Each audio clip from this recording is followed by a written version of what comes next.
الشیطان الرجیم بسم اللہ الرحمن الرحیم وبہ نستعین وهو خیر المعین۔ سلسلہ کلام قضاء اور قدر کے عنوان سے جاری تھا، اور ظاہراً یہ 8واں درس ہے قضاء اور قدر کے عنوان سے کہ ابھی تک ہم بحث مقدماتی میں تھے کہ وہ مقدمات جو بحث قضاء اور قدر سے پہلے جاننا ضروری ہیں ان میں سلسلہ کلام جاری تھا۔ عرض کیا تھا کہ خداوند عالم نے جو نظام خلق کیا ہے یہ نظام احسن ہے، اور نظام احسن کی دلیل یہ ہے کہ یہ نظام اسباب اور مسببات کا ہے۔ کوئی چیز بغیر سبب کے وقوع پذیر نہیں ہوگی، اچھی ہو بری ہو، مفید ہو غیر مفید ہو، یعنی کوئی چیز بھی آپ اس کائنات میں ایسی نہیں دکھا سکتے کہ جس کے پیچھے کوئی سبب کار فرما نہ ہو۔ اس نظام احسن کے اندر خالق کائنات نے انسان کو روانہ کیا، اور انسان کو ارادہ جیسی نعمت دے کر روانہ کیا، کہا کہ یہ میری صفت ارادہ کا مظہر ہوگا، اور اسی صفت کا اظہار کرنے کے لیے وہی توانائی جو میں استعمال کرتا ہوں یہ بھی کرے گا۔ اور اسی لیے خداوند عالم نے ارشاد فرمایا کہ انا عرضنا الامانۃ علی السماوات والارض والجبال فابین ان یحملنها واشفقن منها، کہ ہم نے اپنی امانت کو پیش کیا پوری کائنات پر، اور پوری کائنات نے انکار کر دیا اور ڈر گئے کہ ہم یہ امانت نہیں اٹھا سکتے، اور انسان نے بڑھ کر اس امانت کو اٹھا لیے۔ کون سی امانت ہے؟ کہ یہ وہی امانت ہے کہ جس کا مصداق عدم ارادہ اور اختیار ہے۔ یہاں سے بعض کا سلسلہ مڑ گیا تھا انسان کا کہ انسان ظلوم و جہول ہے، یعنی عادل انسان امانت دار ہوتا ہے۔ یہاں سے بعض سے عدالت میں چلے گئے۔ بعض سے عدالت کے دو شعبے بیان کیے تھے، ایک عدالت فقہی اور ایک عدالت اخلاقی۔ تیسرا شعبہ ہے عدالت اعتقادی، اس کے بعد انشاءاللہ پھر واپس آ جائیں گے اپنے اسی نظام کی طرف۔ عدالت اعتقادی کس چیز کا نام ہے؟ اولاً عدالت اعتقادی نظام تکوینی خالق کائنات کو وقوع پذیر ہونے کے لیے درجہ بدرجہ جتنی بھی کائنات وقوع پذیر ہوگی درجہ بدرجہ محتاج ہے وسائط کی، یعنی بغیر واسطے کے کوئی چیز خلق نہیں ہوگی، نہ ہر شے۔ بعض مخلوقات ایسی ہیں جو واسطے کے ساتھ خلق ہوتی ہیں، اور بعض ایسی ہیں کہ جو بغیر واسطے کے خلق ہوتی ہیں۔ اس کا مطلب ہے جو بغیر واسطے کے خلق ہوتی ہے مخلوق، اس کے اور خدا کے درمیان کوئی واسطہ نہیں ہوتا، یعنی وہ اس قابل ہے کہ خالق کے فیض کو مستقیماً خالق کائنات سے لے سکتی ہیں۔ اور بعض ایسی مخلوقات ہیں کہ جو واسطے کی محتاج ہوتی ہیں، کہ جب تک واسطہ بیچ میں نہیں ہوگا وہ شے کبھی بھی وقوع پذیر نہیں ہوگی۔ اسی لیے جب حضرت موسیٰ علیہ السلام اور جناب ہارون علیہ السلام کو خالق کائنات نے فرعون کی ہدایت کے لیے بھیجا کہ جاؤ اذهب الی فرعون انه طغی، جیسے ہی حضرت موسیٰ علیہ السلام آتے ہیں فرعون کے پاس، تو فرعون کہتا ہے فما ربکما، تمہارا رب کیا ہے جس کی طرف بلاتے ہو؟ کیا کرتا ہے؟ اس کا کوئی کام بھی ہے یا نہیں ہے؟ جو کچھ وہ شاکار کہتا ہے بتاؤ کیا ہے؟ تو وہاں پہ جواب دیا حضرت موسیٰ علیہ السلام نے ربنا الذی اعطى كل شیء خلقہ ثم ہدی، میرا پروردگار وہ ہے کہ جو سب سے پہلے کائنات کو لباس خلقت عطا کرتا ہے، اور لباس خلقت کے بعد ان کی ہدایت کرتا ہے۔ ابھی رہے کیونکہ بات سے دور چلے جائیں گے، اگر کبھی فرصت ہوئی تو عرض کروں گا کہ ہدایت کا معنی کیا ہے، اور ابھی تک ہم نے جو سنا ہوا ہے وہ کیا ہے۔ اب انشاءاللہ جیسے ہی کبھی فرصت ہوئی تو انشاءاللہ اس کلمے کو مزید کھولنے کی کوشش کریں گے اگر بیچ میں فرصت آ گئی۔ خوب یہاں پہ ایک قانون ذکر کیا حضرت موسیٰ علیہ السلام نے، کہا کہ خالق میرا وہ ہے جو پہلے مخلوقات کو خلق کرتا ہے اور خلق کرنے کے بعد ہدایت کرتا ہے، اور ہدایت کے لیے بھی لفظ ثم استعمال کیا ہے، فا نہیں ہے۔ اور آپ کو پتہ ہے ادبیات میں فا ترتیب کے لیے ہے، ثم بھی ترتیب کے لیے، لیکن دونوں میں فرق کیا ہے پھر؟ ہاں، ایک فوریت کے لیے ہے اور ایک تراخی کے لیے ہے۔ لفظ ثم استعمال کرنے کے بعد قانون خدا نے ذکر کیا، کہا کہ بعض مخلوقات ایسی ہیں جو اپنی ہدایت میں تھوڑا منتظر رہتی ہیں، یعنی خلقت کے بعد ہدایت کے مرحلے پہ آنے کے لیے ان کو ٹائم لگتا ہے، زمانہ چاہیے، اور بعض کیا ہوتی ہیں جیسے ہی خلق ہو جاتی ہیں فوراً خالق کائنات سے ہدایت بھی لے لیتی ہے، کہ بھی ہدایت کی بات ہے انشاءاللہ بعد میں بیان کریں گے۔ خوب، آج یہ کرنا چاہ رہے تھے کہ مخلوقات دو طرح سے ہیں. بعض وہ ہیں جو اپنا لباس خلقت لینے کے لیے واسطوں کی محتاج ہیں، اور بعض مخلوقات ایسی ہیں کہ جو واسطوں کی محتاج نہیں ہیں.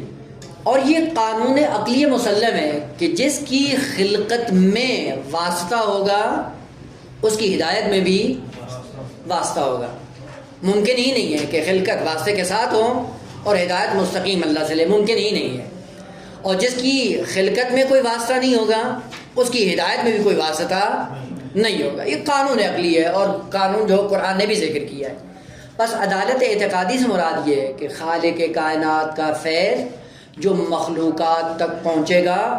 بعض مخلوقات جو واسطے کی محتاج ہیں، جس واسطے کے ذریعے ان تک فیض الہی پہنچے گا وہ واسطہ عادل کہلاتا ہے.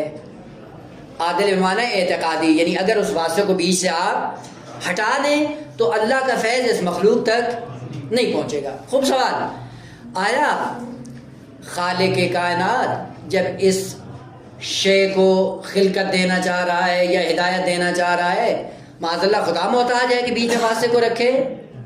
نہ، یہ مشکل خدا کی نہیں ہے، یہ مشکل مخلوق کی ہے. کہ مشکل اس مخلوق میں ہے کہ اس کے اندر یہ صلاحیت نہیں کہ فاعل سے اپنے فیض کو لے سکے. چونکہ یہ مخلوق اس مشکل کا شکار ہوتی ہے، اس لیے بیچ میں ایک ایسی ذات کا ہونا ضروری ہے کہ جو خالق سے فیض کو لے کر من و عن بغیر کسی خیانت کے کمال امانت داری کے ساتھ اس مخلوق تک پہنچا دے. بس کبھی کبھی مشکل فاعل میں نہیں ہوتی، مشکل قابل میں ہوتی ہے. اس قابل تک اس فاعل کا فیض پہنچانے کے لیے بیچ میں واسطے کی ضرورت پڑتی ہے. اس واسطے کو عدالت اعتقادی کا نام دیا گیا ہے. یعنی اگر یہ بیچ میں عادل نہ ہوا، اگر بیچ میں یہ واسطہ نہ ہوا، اصل نظام کائنات تکوینی درہم برہم ہو جائے گا. بس کبھی کہا جاتا ہے کہ یہ عادل ہے، بس ذہن میں رہے کہ جب لفظ عادل سنیں تو فوراً عدالت فقہی پہ منتقل نہ ہوں، اور اگر اس سے تھوڑا سا بڑا تیر مارے تو عدالت اخلاقی میں نہ ہے، بلکہ اس سے بالاتر بھی عدالت کی منزل ہے. پس عدالت ذو مراتب ہے. اسی لیے کہا کہ خدا کا فیض لینے کے لیے کیا چاہیے؟ عادل چاہیے. خدا کی امانت کا بوجھ اٹھانے کے لیے کون چاہیے؟ عادل چاہیے. کون سا عادل؟ پس ہر ایک کی اپنی اپنی اوقات ہے، ہر ایک کی اپنی اپنی حیثیت ہے. یا یہ عادل فقہی ہے، یعنی کبائر کا مرتکب نہیں ہوتا، صغیرہ کا اصرار نہیں کرتا، یا عدالت اخلاقی ہے کہ جو شجاعت و عفت و حکمت پر مشتمل ہے. خوب یہ بھی ابھی متوسط درجے میں. ایک عدالت اعتقادی ہے کہ یہ شخص اس کائنات کے اندر کون سا مقام رکھتا ہے؟ خوب بھلے یہ واسطہ فیض کل کائنات کے لیے، تو یہ بھی عادل ہے، اصطلاحی ہے، یہ بھی امانت دار ہے. اب آئیں، جب آپ جاتے ہیں معصوم کی بارگاہ میں زیارت نامے پڑھنے کے لیے، یہ زیارت نامے فقط ثواب کا ذریعہ نہیں ہے بیٹا. چونکہ اکثر ہمارے ذہنوں میں یہ ہوتا ہے کہ اگر یہ زیارت پڑھیں گے تو اس کا اتنا ثواب ملے گا، یہ پڑھیں گے تو اس کا اتنا ثواب ہوگا. اور کبھی کبھی ہم کیلکولیٹ کرتے رہتے ہیں، شمار کرتے رہتے ہیں کہ یہ مختصر سا زیارت نامہ ہے، اس سے کم ثواب ملے گا، یہ چھوڑ دو، یہ بڑی دعا پڑھو، اس کا ثواب زیادہ ہے. نہ، یہ ثواب کے لیے نہیں ہے. یہ زیارت نامے ایک معرفت کا باب ہے اس مزور کے لیے جس کی زیارت کی توفیق خالق کائنات آپ کو اور ہمیں فراہم کرتا ہے. اور معتبر ترین زیارت نامہ معصومین کے لیے درجے کے اعتبار سے زیارت امین اللہ ہے، اس کے بعد زیارت جامعہ کبیرہ ہے، اس کے بعد پھر مخصوص زیارت نامے جو ہر معصوم کے لیے مفادی کے اندر موجود ہے، وہ انشاءاللہ 30 مرحلے میں. لیکن جب بھی جائیں توفیق ہو جس معصوم کی بارگاہ میں تو حتماً زیارت امین اللہ کے ذریعے اس معصوم کی زیارت کریں. اور جب پہلا جملہ پہ استعمال کرتے ہیں، زبان پہ لاتے ہیں، السلام علیکہ یا امین اللہ فی ارضہ، یہ امین ہے اللہ کا، کہاں پہ؟ کل کائنات میں اللہ کا امین ہے. تو یہاں سے مراد کون سا ہے؟ عادل اعتقادی ہے کہ پوری کائنات کا نظام آپ کی وجہ سے چل رہا ہے. اگر آپ بیچ میں نہ ہوتے یہ نظام کائنات نہ چلتا. نہ یہ کہ خدا کی مجبوری ہے، نہ، یہ کائنات کی مجبوری ہے کہ کائنات اپنے فیض کو خالق کائنات سے دریافت نہیں کرتا. اگر وہ دریافت کرنا چاہے تو نابود ہو جائے گی. مثلا گندم کا دانہ ہے بیٹا، اگر یہ پودے میں تبدیل ہونا چاہتا ہے تو اس کو سورج کی روشنی کی ضرورت ہے. اگر سورج کی روشنی نہ ہوئی یہ گندم کا دانہ پودے میں نہیں بدلے گا. اب اس کے سامنے دو راستے ہیں. ایک راستہ وہ جو خلقت کا راستہ ہے جس کو خدا نے معین کیا ہے، اگر اس راستے سے دریافت کرے گا یہ بڑھے گا، پھیلے گا، پھولے گا، پودا بنے گا، شکلیں اس کی مختلف بدلتی رہے گی. اور ایک راستہ یہ ہے کہ نا اس نظام خلقت سے ہٹ کر دریافت کرے گا. جب اس نظام خلقت سے ہٹ کر دریافت کرے گا نابود ہو جائے گا. مثلا آپ اس کو زمین کے اوپر رکھ دیں، ڈائریکٹ سورج کی روشنی گرمی اس پر پڑے اور پڑنے کے بعد یہ دریافت تو کر رہا ہے نا، دریافت کرنے کے بعد ہوگا کیا؟ خشک ہو جائے گا، جل جائے گا، نابود ہو جائے گا. تو اگر یہ چاہتا ہے کہ اپنے آپ کو منزل کمال کی طرف لے کر جائے تو کیا کرے کہ واسطے کے ذریعے اس نور کو دریافت کرے تاکہ اس نور کو لینے کے بعد یہ اپنے آپ کو کمال کی منزل پہ لا سکے. تو پھر کیا کرے کہ یہ جائے زمین کے دل کے اندر، سورج کے نور کو زمین پہلے دریافت کرے اور دریافت کرنے کے بعد اس کو اتنا ہی دے جتنی اس کی ضرورت ہے. خوب جتنی اس کی ضرورت ہوگی اتنا زمین. بس یہاں پہ زمین کیا ہے؟ واسطہ ہے فیض. یہ واسطہ فیض کس لیے بن رہی ہے؟ یا نہ یہ کہ سورج کی مشکل ہے کہ اگر وہ نہیں دے گا تو سورج اپنے سورج ہونے سے خارج ہو جائے گا. نہ، وہ اپنی جگہ پہ باقی ہے. اس گندم کے دانے کو اگر رشد چاہیے، اس کو اگر کمال کی طرف جانا چاہیے تو اس کا قانون یہ ہے کہ کیا کرنا ہے تمہیں؟ اسی قانون خلقت کے سائے میں آپ کو اس فیض کو لینا ہے لیکن واسطے کے ساتھ، تاکہ آپ کمال کو جا پہنچیں. یہی وجہ ہے کہ اگر یہ نظام تکوین ہو تو بھی واسطے کے ساتھ ہے، نظام تشریح ہو تو بھی واسطے کے ساتھ ہے. اور یہیں سے ایک جرثومہ پیدا ہوا مکتب اسلام کے اندر بنام سلفی گری یا بنام وہابی گری، کہ جو انسانیت سے بھی دور، اخلاقیات سے بھی دور، فطرت سے بھی گرے ہوئے، شعور و معرفت کی منزل سے بھی گرے ہوئے، کہ جنہوں نے آ کر کیا کیا؟ کہا کہ ہمیں نہ رسول کی ضرورت ہے، نہ امام کی ضرورت ہے، نہ کسی حجت کی ضرورت ہے، بس صرف اللہ اللہ ہی ہے، صرف اللہ ہی چاہیے. وہ کیا ہوگا؟ اسی گندم کے دانے کی زبان آپ کو بتا رہی ہے کہ اگر مجھے کمال پہ جانا ہے تو مجھے بھی زمین کے توسط سے اس نور کو دریافت کرنا ہے تاکہ منزل کمال پہ جا سکوں. ہدایت تشریح کا قانون بھی یہی ہے کہ اگر آپ چاہتے ہو کہ منزل کمال پہ جاؤ، حتماً وہ ہدایت الہی اور وہ نور الہی انہی حجج کے ذریعے آپ تک پہنچے. تب آپ کو پتا ہوگا کہ کتنی آپ کی ضرورت ہے. آپ کی ضرورت کے مطابق جب دے گا آپ پروان چڑھ جاؤ گے، آپ زندہ رہو گے، آپ باغی جاؤ گے. وإلا اگر آپ نے ان واسطوں کو چھوڑ دیا تو پھر جہنم کے ایندھن بن جاؤ گے، جلنا شروع ہو جاؤ گے.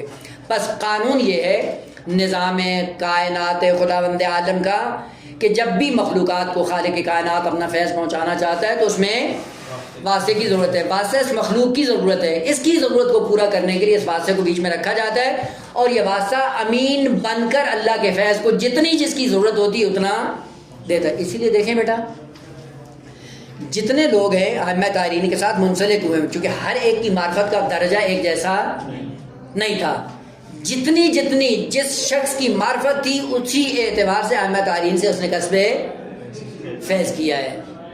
اور تاریخ کے نمونے ہیں کہ جو بہت قریب تھے وہ اصحاب سر تھے، اور وہ جو عام سطح کی معرفت رکھتے تھے ان کو وہی جو عام طور پہ دسترخوان پہ ہوتا ہے وہی ان کو دے دیا جاتا تھا، مزید ان کے لیے کسی چیز کا اہتمام نہیں ہوتا. تو یہ خود پیغمبر اسلام کی سیرت واضح ہمارے سامنے کہ جب تفسیر کا درس دیا کرتے تھے پیغمبر خاتم تو اخلاق کو مختلف کیٹیگریز میں تقسیم کر دیتے تھے. بعض سب اصحاب کے لیے ہوتی تھی اور بعض خواص کے لیے اور بعض خواص الخواص اور بعض صرف امیر المومنین کے لیے. اس کا مطلب ہے کہ شاگردوں کے بھی درجات معرفت کے اعتبار سے. بس وہ حجت یا وہ واسطہ فیض جو اللہ سے فیض کو لے کر پوری کائنات کی طرف سیراب کرتا ہے، پوری کائنات کو، اس کو بھی عادل اعتقادی کہا جاتا ہے. اور جب زیارت نامے میں آ کر سلام دیتے ہیں تو کیا کہتے ہیں؟ السلام علیکہ یا امین اللہ فی ارضہ وحجتہ العلیہ، کہ باقی زیارت نامہ آپ انشاءاللہ خود پڑھ لیں گے. وہ یہ کیا کہنا چاہ رہے ہوتے ہیں؟ فقط یہ آ کے یہ اعلان کر کے جانا نہیں ہے، بلکہ کہنا کیا ہے؟ آپ مظہور سے جب یہ خطاب کر کے یہ کہتے ہو کہ سلام ہو تجھ پر اے اللہ کے امین، یہ جملہ خبریہ ہے جو انشاء کے انگیزے کی وجہ سے بیان کیا جا رہا ہے. کیا مطلب؟ چونکہ بعض جملات خبریہ ہوتے ہیں، مقام انشاء میں استعمال ہوتے ہیں، اور مقام انشاء میں جب استعمال ہوتے ہیں تو ان کی دلالت زیادہ دقیق تر ان جملات کی نسبت ہوتی ہے جو مستقیماً جملہ انشائیہ ہوتا ہے. بس وہ جملہ خبریہ جو مقام انشاء میں ہوتا ہے اس کی دلالت انشاء پر کہیں زیادہ ہوتی ہے ان جملات کی نسبت جو خود مستقیماً انشاء کے لیے واضح ہوتے ہیں.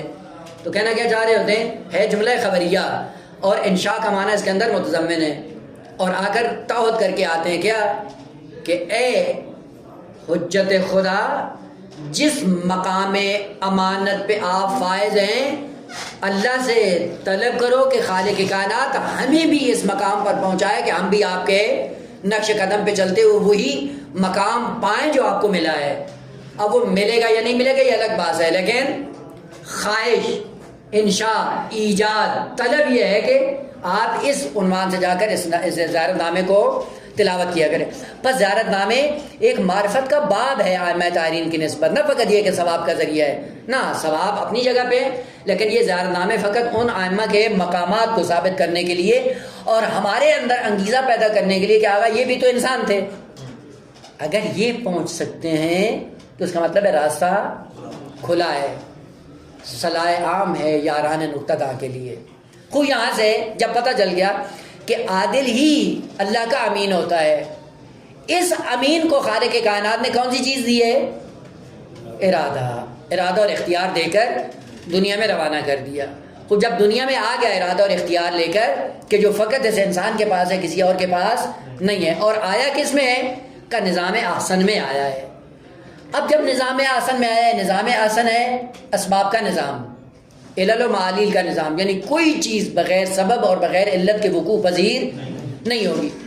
ان مختلف علل کے اندر, نظام علت و معلول کے اندر انسان کو ارادہ اور اختیار دے کر روانہ کر دیا, اور روانہ کرنے کے بعد کہا کہ مریضی کا سبب ہے, صحت کا سبب ہے, عزت کا سبب ہے, ذلت کا سبب ہے, فقر کی علت ہے, غنا کی علت. کوئی ایسی چیز نہیں آپ کی زندگی میں کہ جس کے پیچھے سبب کار فرما.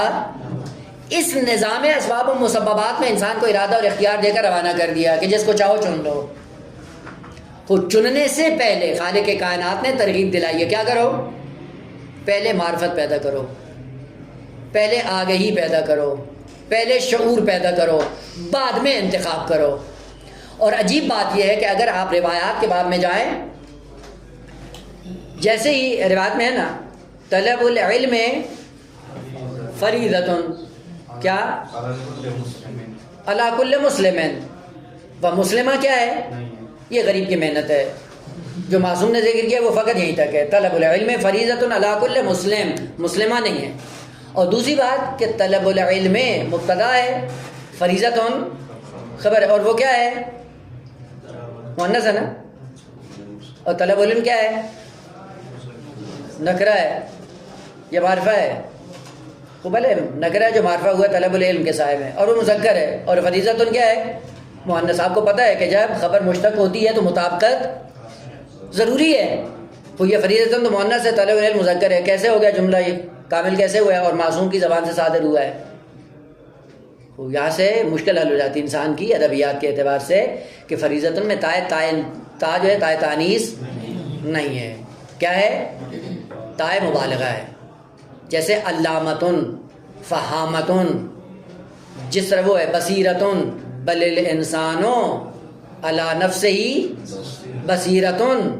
یہ بصیرتن بھی خبر ہے انسان کی, انسان مذکر ہے, اور بصیرتن مؤنث ہے نا, یہ تانیث نہیں ہے, تائے تانیث نہیں ہے, تائے مبالغہ ہے. یعنی خوب جانتا ہے انسان اپنے آپ کو, اور دوسروں کو دھوکہ دے سکتا ہے لیکن اپنے آپ کو تو دھوکہ نہیں دے سکتا ہے. یہاں پہ طلب العلم فریضۃ یعنی بہت زیادہ ضرورت ہے انسان کو طلب علم کی, نہ فقط یہ کہ دو چار اصطلاحیں سن لے اور اس پہ اکتفا کرے نا. طلب العلم فریضۃ علی کل مسلم, اور یہ یہاں پہ مسلم عنوان عام ہے کہ جو خود مسلمہ کو بھی شامل ہے, لہذا مسلمہ کا تکرار نہیں کیا ہے. چونکہ بعض عناوین ایسے ہیں جو مرد اور زن ہر دو کو شامل ہیں, جس طرح ہیں قرآن کی آیت من المؤمنین رجال, یہاں پہ رجال نساء کے مقابلے میں نہیں ہے, یہاں پہ رجال عنوان عام ہے, مردانگی جس سے مراد ہے, نہ مرد ہونا. مرد الگ ہے, مردانگی تو مردانگی ممکن ہے کسی خاتون میں ہو, مرد کے اندر نہ مرد ہو لیکن خسرا ہو سکتا ہے. بس یہاں پہ عنوان ایسا ہے جو ہر دو کو شامل ہے، ہر دو صنف کو. یہاں پہ بھی طلب العلم فریضۃ علی کل مسلم عنوان عام ہے، نہ مسلمہ کے مقابلے میں، نہ مسلم ہر وہ ذات جو خداوند عالم کے اوامر کے سامنے تسلیم ہے، اب وہ مرد ہو یا زن ہو، اب جو بھی ہو، یہاں پہ عنوان عام ہے جو ہر دو کو شامل ہے. طلب العلم فریضۃ، خوب جب طلب علم واجب ہے اور انتہائی ضروری ہے اور فریضہ ہے، لازم ہے، خوب یہ کیا کریں؟ یہی سے پتہ چلتا ہے کہ نظام خدا کتنا نظام احسن اور نظام دقیق ہے کہ متعلم کو ترغیب دلانے سے پہلے معلم کو ترغیب دلائی کہ جاؤ جا کر اپنے علم کو رائج کرو. یعنی طلب العلم بعد میں ہے اور ایصال العلم پہلے ہے، اسی لیے شاگردوں کی ذمہ داری بعد میں بتائی، استاد کی ذمہ داری پہلے بتائی. اسی لیے علماء پر کیا کیا ہے؟ بہت سے ایسے واجبات علماء پر خالق کائنات نے طلب العلم سے پہلے رکھے ہیں، اور وہ کیا ہیں کہ علماء کی ذمہ داری ہے کہ چشمہ بن کر جائیں معاشرہ انسانی کے اندر اور اپنے علم کو رائج کریں. اسی لیے جا کر کہا کہ انسان 3 طبقات پر مشتمل ہیں. ایک وہ طبقہ جو علماء ربانی ہے، اور دوسرے کیا ہیں؟ متعلم علی سبیل نجات، اور تیسرا گروہ کیا ہے؟ ہمج الریا. ہمج الریا یعنی عوام، ہمج الریا ریوڑ کو کہتے ہیں. ہمج ریوڑ، ریا یعنی جو بھی ہر آواز کے پیچھے چل پڑتا ہے، رعایت کرتا ہے، رائی سے نکلا ہے، چرواہے سے. بعض چرواہے ہیں بن کر آ کر اس ریوڑ کو استعمال کرتے ہیں. خود 3 طبقات میں تک سب سے پہلے علماء ربانی کو ذکر کیا ہے کہ علماء کی ذمہ داری ہے کہ اذا ظہر البدع فی العالم فعلی العالم ان یظہر علما. جب بھی معاشرے کے اندر بدعات، انحرافات، گمراہی پھیل جائے تو علماء کی ذمہ داری ہے کہ اپنے علم کا جا کر اظہار کریں. پھر بیٹھے نہ رہیں کہ دعوت نامہ آئے گا تو جائیں گے اور دعوت نامے کے ساتھ پیکٹ ملے گا تو جائیں گے، نہ. جیسے ہی پتہ چلے کہ معاشرے کے اندر بگاڑ آ گیا ہے، فعلی العالم ان یظہر علما، اپنے علم کا اظہار کرو. اور علم کا اظہار بھی کس کے لیے؟ اخلاص کی بنیاد پر، خدا کے لیے. فمن لم یفعل ذلک، جو دیکھ رہا ہو معاشرے کے بگاڑ کو اور ان کی اصلاح کے لیے کوئی قدم نہیں اٹھاتا ہے، فعلیہ لعنت اللہ والملائکۃ والناس اجمعین. کتنا سخت ہے. بس طلب العلم سے پہلے خالق کائنات نے علماء کی ذمہ داری لگائی ہے کہ تم جاؤ اور اپنے علم کو عام کرو، رائج کرو. اسی لیے علماء کی سب سے پہلی ذمہ داری یہ ہے کہ جب بھی جاؤ علم کو عام کرو. اور انبیاء کی آپ سیرت دیکھ لیں کہ جہاں پہ بھی علم اور عادی اور شعور دیا، کسی سے پیسہ مانگا ہے؟ کسی دعوت کے منتظر ہوتے تھے کہ فلاں علاقے سے دعوت آئی ہے تو جائیں گے، نہیں آئے گی تو نہیں آئیں گے. پیکٹ دیا تو ممبر پہ بیٹھیں گے، نہیں دیا تو کس نبی نے ایسا کام کیا ہے؟ کسی نے ایسا کام نہیں کیا ہے. اور ہم انہی انبیاء کے وارث قرار پاتے ہیں. یہ کیسے وارث ہیں؟ کہ جنہوں نے اپنے ارث سے کچھ بھی نہیں پایا ہے. بس نظام اسباب میں انسان کو ارادہ دے کر چھوڑ دیا، اور اگر یہ بغیر آگہی کے اس نظام اسباب میں آ گیا اپنے آپ کو نابود کر دے گا. لہذا سب سے پہلی ذمہ داری یہ بنتی ہے کہ نظام اسباب میں اترنے سے پہلے، مقام عمل میں اترنے سے پہلے، مقام علم میں، آگی شعور اور معرفت میں اپنے آپ کو لیس کریں. جب آپ مسلح ہو جائیں علم کے اسلحے سے، اس کے بعد پھر نظام اسباب کے اندر جا کر اپنے آپ کو ڈال دیں، اور اس کے بعد دیکھیں گے کہ انشاءاللہ تکامل کی منزلیں انسان کے لیے ہموار ہو جاتی ہیں. بس نظام اسباب کے اندر انسان کو ارادہ اور اختیار دے کر روانہ کر دیا. روانہ کرنے کے بعد اب یہاں سے 3 گروہ وجود میں آئے. ایک گروہ مفوضہ، اور ایک گروہ اہل جبر، اور ایک گروہ اہل امامیہ جو مذہب حق ہے. مفوضہ نے کیا کہا اور اہل جبر نے کیا کہا، اور امامیہ کا مدعا کیا ہے؟ خود جبر والوں نے کہا کہ انسان اللہ کی کائنات میں آیا ہے، اور اللہ کی کائنات میں آنے کے بعد اس کا اپنے اعمال میں، اپنی شؤون میں، اپنی ذات کے دائرے میں ذرہ برابر اختیار نہیں ہے. کچھ بھی نہیں ہے اس کا. جو کچھ کرتا ہے خدا کرتا ہے. پھر یہ بیچ میں کیا ہوتا ہے کہ یہ آلہ ہوتا ہے جس کو خدا استعمال کرتا ہے. دیکھیں نا، بعض لوگ ہوتے ہیں بڑے چالاک، زیرک، شیطان صفت ہوتے ہیں. انہوں نے کوئی فساد پھیلانا ہو تو اصل میں آئیڈیا ان کا ہوتا ہے، پلاننگ ان کی ہوتی ہے. لیکن بعض سادہ لوگوں کو ہائر کر لیتے ہیں اور ان کو استعمال کرنے کے بعد آ کر معاشرے کے اندر فساد پھیلا کے چلے جاتے ہیں. لوگوں کو پتہ بھی نہیں چلتا کہ یہ بیماری کہاں سے آئی تھی. اور آج کل دیکھیں گے پوری دنیا کے اندر نظام شیطانی حاکم ہے. خوب اہل جابر نے کیا کہا کہ انسان جب دنیا میں آتا ہے تو انسان کا اپنا اختیار نہیں ہے. وہ جب اپنا اختیار نہیں ہے جو کچھ کرتا ہے خدا کرتا ہے. اسی لیے عقیدہ بنا لیا کیا خیر ہی و شر ہی من اللہ تعالی. خیر آئے انسان کی زندگی میں وہ بھی اللہ کی طرف سے, شر آئے تو وہ بھی اللہ کی طرف. یہ پہلا کرو. البتہ ابھی مانا کریں گے خیر و شر کا کہ بعد بلا مرلہ ہے, لیکن ابھی وہ 3 گروہ کی اشارہ کر دیں تاکہ بعض سے اندر آ جائیں. یہ خیر ہی و شر ہی من اللہ تعالیٰ. اب یہ جا کر دیکھیں یہ مغرض لوگ نہیں تھے, ان کو بھی توحید کا درد تھا. اور توحید کا درد, قرآنی آیات کا درد ان کو اس بات پہ لے کر آیا کہ انسان کو مجبور بنا کر دنیا میں پیش کریں. ایک پیچھے انگیزہ کیا تھا دینداری, اور اس دینداری کے پیچھے ایک انگیزہ تھا سیاسی. یعنی بعد دیندار خریدے گئے, ان کو خریدنے سے پہلے انگیزہ سیاست تھی. اور وہ کون سی تھی؟ سیاست بنو امیہ. کل بھی اشارہ کیا تھا. یہ بنو امیہ ایک ایسا جراثومہ تھا جو انسانیت کے اندر کینسر کا پھوڑا بن کر ظاہر ہوا, اور اندر سے اس نے انسانی معاشرے کو کھوکھلا کرنا شروع کیا. آپ کو پتہ ہے نا سرطان اور کینسر کیسے ہوتا ہے؟ بغیر درد کے وجود کے اندر ظاہر ہوتا ہے اور پھر آہستہ آہستہ پھیلتا رہتا ہے, بغیر درد کے پھیلتا ہے. اور جب پورے وجود کے اوپر مسلط ہو جاتا ہے اس کے بعد پھوڑا بن کر ظاہر ہو جاتا ہے. اور یہ خطرناک ترین بیماری ہے جو جسم انسانی کو لاحق ہوتی ہے.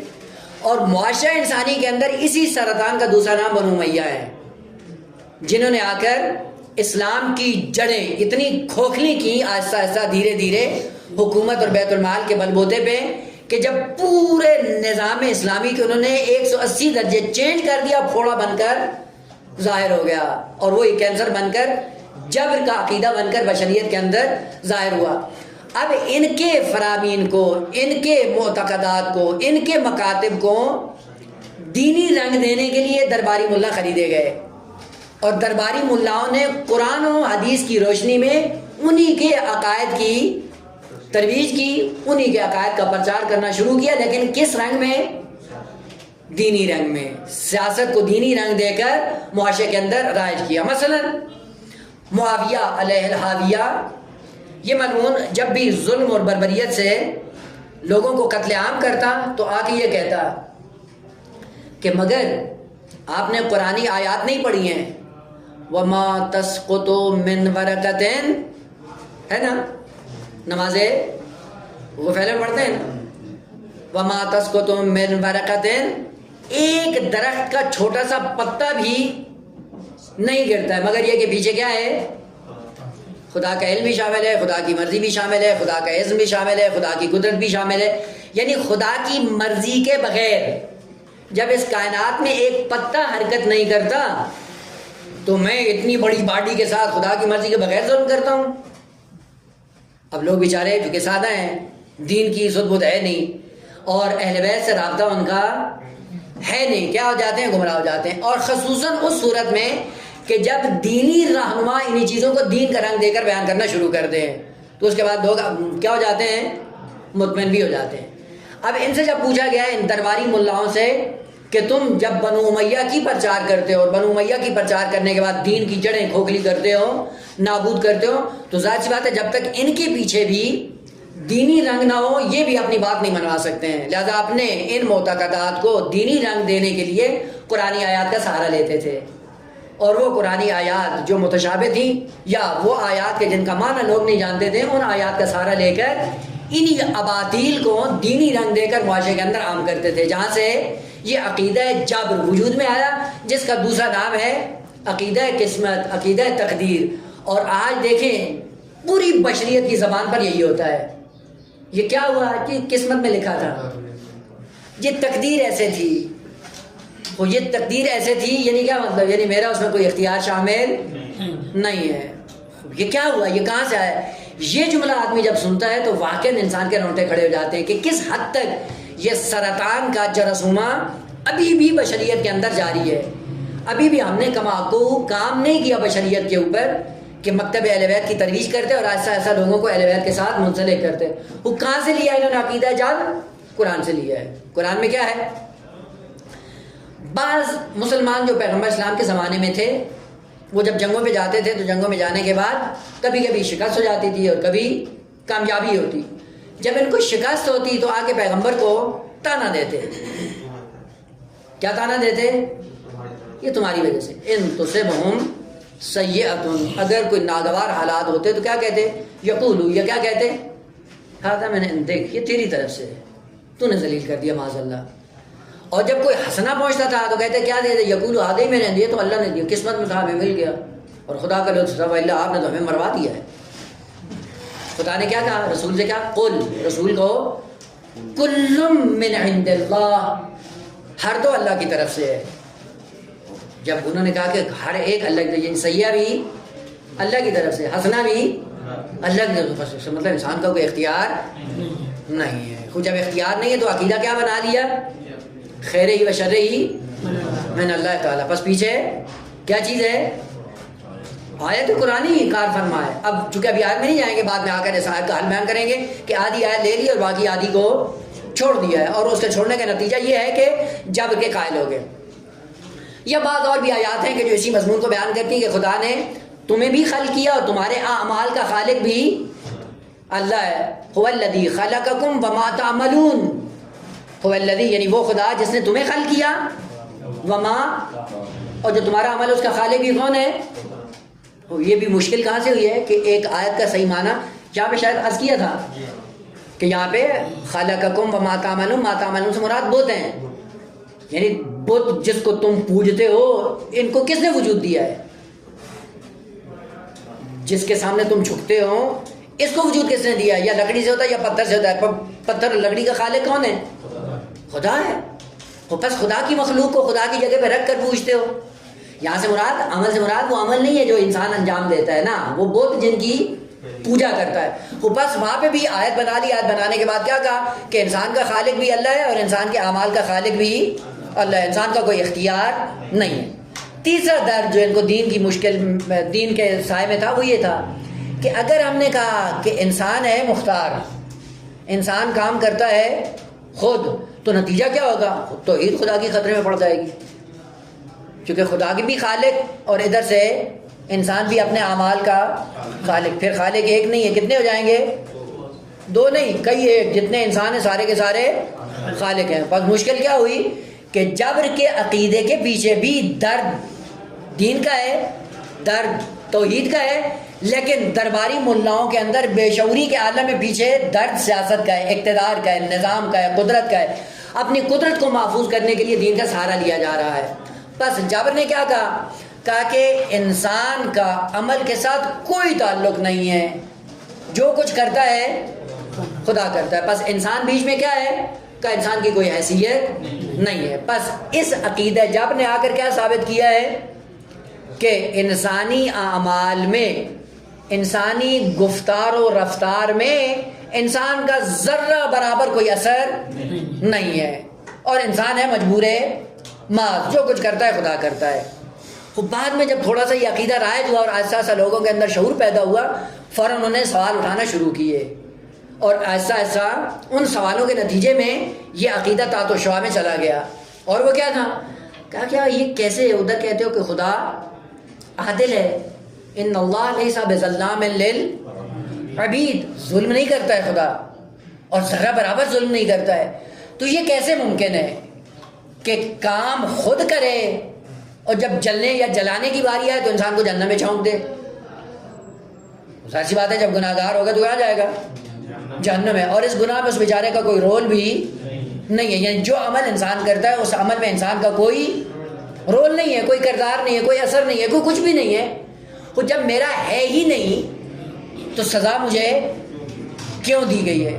یہاں پہ آ کے ائمہ تارین نے آ کر بہت خوبصورت مطالعے پیش کیے کہ انشاءاللہ جیسی آئے گی نوبت وہاں پہ عرض کروں گا. مثلا امام صادق علیہ السلام کا ایک مناظرہ ہے، اس مناظرے میں آ کر امام علیہ السلام نے اسی عقیدہ جبر اور تفویض کو باطل کرنے کے لیے چند ایک احتمالات پیش کیے، اور ان احتمالات میں سے ایک یہ تھا کہ دیکھیں ایک عمل جو انسان سے سرزد ہوتا ہے، یا یہ کہو کہ صرف خدا نے انجام دیا ہے، اس کا اثر کچھ اور ہوگا، یا یہ کہو کہ صرف انسان نے دیا ہے، خدا کا کوئی رول نہیں ہے، اس کا اثر الگ ہوگا، یا یہ کہو کہ دونوں نے مل کر انجام دیا ہے۔ سارے احتمالات کو امام علیہ السلام نے باطل بیان کیا اور ایک ایک کو بعد میں جا کر رد کیا، اور رد کرنے کے بعد اپنے مدعا کو ثابت کیا۔ انشاءاللہ آ رہا ہے وہاں پہ، آخر میں انشاءاللہ اس کو عرض کریں گے۔ بس پہلا مکتب جو اس نظام اسباب اور مسببات میں وجود میں آیا وہ ہے اہل جبر، جنہوں نے کہا انسان کا عمل سے کوئی رابطہ نہیں۔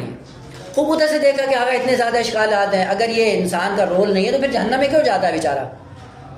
خود جہنم کا وجود اصلاً معقول نہیں ہے، ختم ہونا چاہیے۔ تو یہاں سے آہستہ آہستہ مملکت اسلامی کے اندر، معاشرہ انسانی کے اندر یہ سوالات اٹھنا پیدا ہوئے، اور چونکہ ادھر سے اہل بیت کے ساتھ منسلک نہیں تھے، آہستہ آہستہ ایک گمراہی سے نکل کے دوسری گمراہی میں چلے گا۔ دوسری گمراہی کیا تھی؟ کہا کہ تفویض۔ تفویض کا ایک معنی جو باطل ہے وہ یہی ہے کہ تفویض میں کیا ہے کہ انسانی اعمال میں جو کچھ رول ہے استقلال کی صورت میں فقط انسان کا ہے، خداوند عالم کی کوئی مداخلت نہیں ہے۔ یعنی خدا خلق کرنے کے بعد معطل ہو گیا، معطل ہونے کے بعد الگ بیٹھ گیا، اور اس کے بعد انسان کو خلق کر کے اس کو اپنے اس حریت اور آزادی پہ چھوڑ دیا۔ اس نے آ کر کیا کیا؟ جہنم کو ثابت کرنے کے لیے، جہنم کے استحقاق کو بیان کرنے کے لیے کیا کہا کہ انسان مختار ہے، اور اختیار کی تفسیر کیا بیان کی؟ کہا کہ جو کچھ کرتا ہے انسان کرتا ہے، بیچ میں خدا کا کوئی رول نہیں ہے۔ تو بس خدا نے کیا کیا تھا؟ خدا نے خلق کیا، خلق کر کے آزاد چھوڑ دیا، بس ختم، اب اس کا مجھ سے میرے ساتھ کوئی تعلق نہیں ہے۔ تو یہ بدترین شرک ہے کہ خدا نے اپنی جیسی مخلوق خلق کر کے اپنے مقابلے میں لا کر کھڑا کر دیا انسان کو کہ میں بھی کرتا ہوں، یہ بھی کرتا ہے، میرا اس کے اندر کوئی اثر نہیں ہے اور اس کا میرے اندر کوئی اثر نہیں ہے، اصلاً کوئی رابطہ ہی اس کا میرے ساتھ نہیں ہے، میرا کام تھا خلق کرنا، خلق کر کے میں نے اس کو چھوڑ دیا۔ تفویض اس معنی میں باطل ہے کہ انسان کے عمل میں صرف رول انسان کا ہو، خدا کا کوئی رول نہ ہو۔ خود جب خدا کا رول نہیں ہے تو یہ کیا ہے؟ اب جنت بھی درست ہو گئی، جہنم بھی درست ہو گئی، ثواب بھی صحیح ہے، عقاب بھی صحیح، چونکہ خود کرتا ہے لہذا خود پاتا ہے۔ تو ثواب و عقاب تو درست کر دیا، بہشت جہنم تو درست کر دی، لیکن ادھر سے آ کر استقلال کی صورت میں اس بدبخت کے ناطے اور رابطے کو خدا سے آپ نے ختم کر دیا۔ تو بس ایک گروہ نے آ کر کیا کیا کہ انسانی اعمال میں انسان کا کوئی ربط نہیں، دوسرے نے آ کر جنت و جہنم کو درست کرنے کے لیے کیا کیا؟ کہا کہ انسانی اعمال میں خدا کا کوئی رول نہیں ہے۔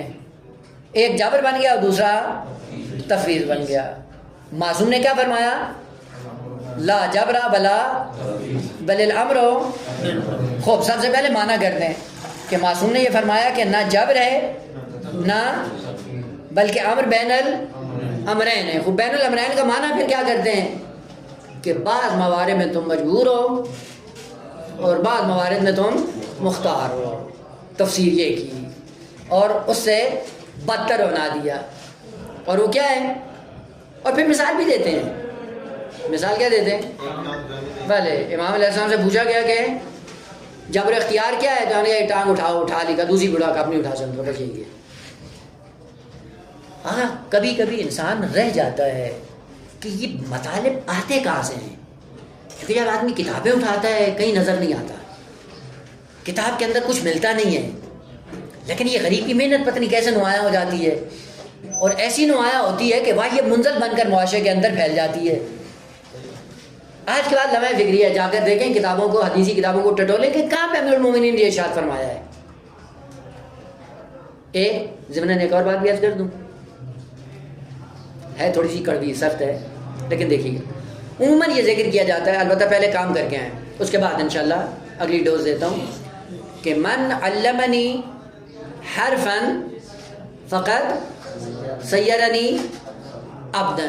سب سے پہلے کل جو ہے آپ دیکھ کے آئیے گا، یعنی شنبے والے دن تک، کہ یہ کس کتاب میں آیا ہے اور کس سے منسوب ہے، اس کے بعد پھر دیکھیں گے کہ اس کی حقیقت کیا ہے، تفسیر کیا ہے اور کہاں تک لے جانا چاہتے ہیں۔ بس پہلے یہ دیکھ کے آئیں کہ ہے کہاں پہ، منبع تلاش کر کے آئیں۔ وہ اسی طرح اگر آپ نے بین الامرین کی تفسیر یہ کی کہ تھوڑا بہت جبر اور تھوڑا بہت تفویض. خوب یہ کیا ہے؟ یہ تو بدتر ہو گیا, یہ تو غلیظ ترین ہو گیا. اسی لیے امیر المومنین نے کیا کہا؟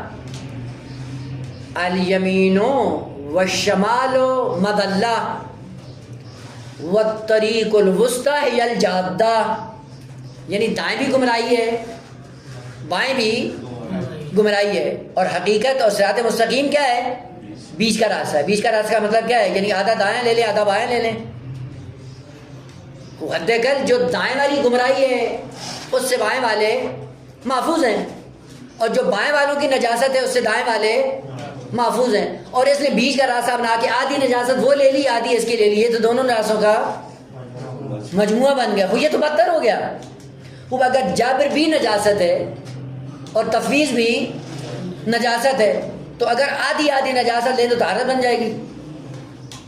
یہ تو بدتر ہو گیا نا.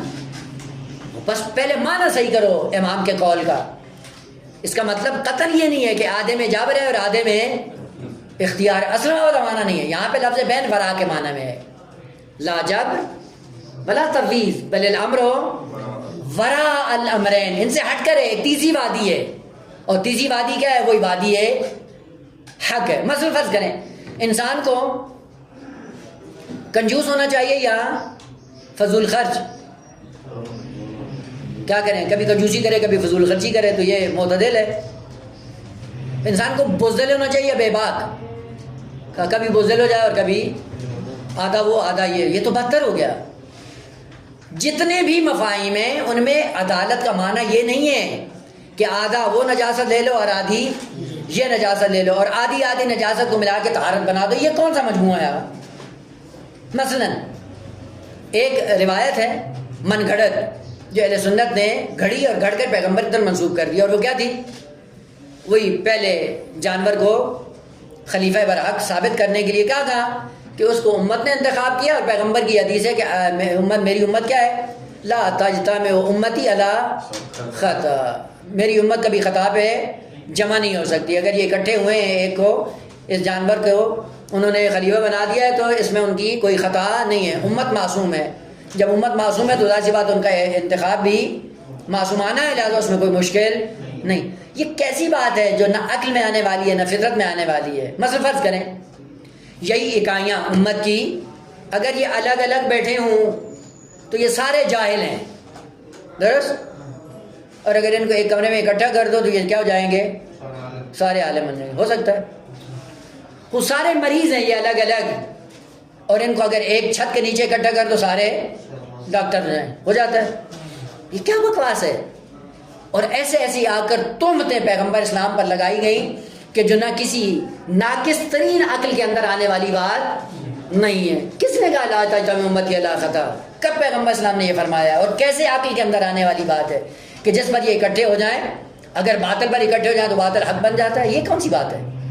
بس پہلا معنی کہ لا جبر ولا تفویض بل الامر بین الامرین کا معنی قطعاً یہ نہیں ہے کہ آدھے میں انسان مجبور ہے اور آدھے میں انسان کو اختیار ہے. قطعاً یہ معنی نہیں ہے. نہ تفویض مکمل باطل ہے, جبر مکمل باطل ہے. دونوں نجاستیں انسان کی زندگی میں نہیں ہیں. پھر کیا ہے؟ کا ایک وادی دیگر ہے. اس وادی کو بیان کرنے کے لیے کیا چاہیے؟ عقل ظریف چاہیے کہ ثواب و عقاب بھی باطل نہ ہو, بعثت انبیاء بھی باطل نہ ہو, جنت و جہنم کا وجود بھی عاطل و باطل نہ ہو, جبر بھی نہ ہو, تفویض بھی نہ ہو. کون سا راستہ ہے؟ اس راستے کو اپنانے کے لیے ابھی بہت کچھ چاہیے. اس تیسرے راستے, اسی لیے جب دین کی بات آئی تو دین کی تعبیر کیا ہے؟ دین احد من السیف وادق من الشعر. بال سے زیادہ باریک اور تلوار سے زیادہ تیز. اسی کہتے ہیں نا باریک بین. باریک بین کون ہوتا ہے؟ جو بال کی بھی, بال کتنا باریک ہوتا ہے, اس بال کی جو کھال اتارنے والا بہت باریک بین ہے. اسی لیے کہا ہے شعور اسی شعر سے نکلا ہے. شعر بال کو کہتے ہیں. باشعور وہ ہوتا ہے جو بال کی کھال اتار لیتا ہے. اسی لیے شعر, شعور, بے شعور. بے شعور یعنی موٹی موٹی باتیں سمجھ آتی ہیں لیکن تھوڑا سا گہرائی میں چلے کہتے ہیں یار مولانا بور کر رہا ہے یار, کیا ہوا؟ یعنی اب دماغ میں آنے والی بات نہیں. خوب اس وادی قضاء اور قدر کو سمجھنے کے لیے موٹی عقل نہیں چاہیے، چونکہ موٹی عقل یا جبر کا شکار ہو جائے گا یا دونوں کا شکار ہو جائے گا۔ بین الامرین کا معنی کرتے ہو کہ آدھا یہ آدھا وہ ہے، آدھی کھچڑی بنا کے دونوں نجاست سے لے کر چل پڑے گا، کہے گا میں تو سرمایہ لے کے جا رہا ہوں، پتہ نہیں ہوگا کہ اندر کون سی نجاست اٹھا کے جا رہا ہے۔ بس بین الامرین کا معنی یہ نہیں ہے کہ آدھا یہ اور آدھا وہ، چونکہ یہ بدترین نجاست ہے، کیونکہ جو جبر کی نجاست میں ملوث ہے وہ تفویض سے محفوظ ہے، بچا ہوا ہے، اور جو تفویض کی نجاست میں مبتلا ہے وہ جبر کی نجاست سے بچا ہوا ہے۔ اور آپ نے معنی یہ کیا کہ دونوں کا آدھا آدھا لے لیا، تو یہ تو دونوں نجاستوں کا مجموعہ بن گیا، تو یہ کیسے حق ہو جائے گا؟ یہ وہی اہل سنت کی بات ہے کہ لا تجتمع امتی علی خطا، وہ یہ جبر اور تفویض الگ الگ ہوں تو یہ نجاستیں ہیں، اور آدھا آدھا دونوں کو ملا دیں تو کیا ہو جائے گا؟ بین الامرین بن جائے گا۔ یہ نہیں ہے، بس بین الامرین کا معنی یہ نہیں ہے، بلکہ ایک وادی دیگر ہے۔ اس وادی دیگر کو سمجھنے کے لیے ابھی دو باتیں مقدمتاً باقی ہیں کہ انشاءاللہ جب فرصت ہوگی تو اس کا بات کریں۔ ایک کہ نظام اسباب اور مسببات جو خالق نے خلق کیا ہے، اس کی دوسری خصوصیت کیا ہے، ایک، اور نظام خیر و شر، یہ جب دونوں بیان ہو جائیں گے اس کے بعد انشاءاللہ یہ تیسری وادی واضح ہو جائے گی۔ یہ سلسلہ کلام جاری ہے، بعد میں انشاءاللہ الحمدللہ رب العالمین۔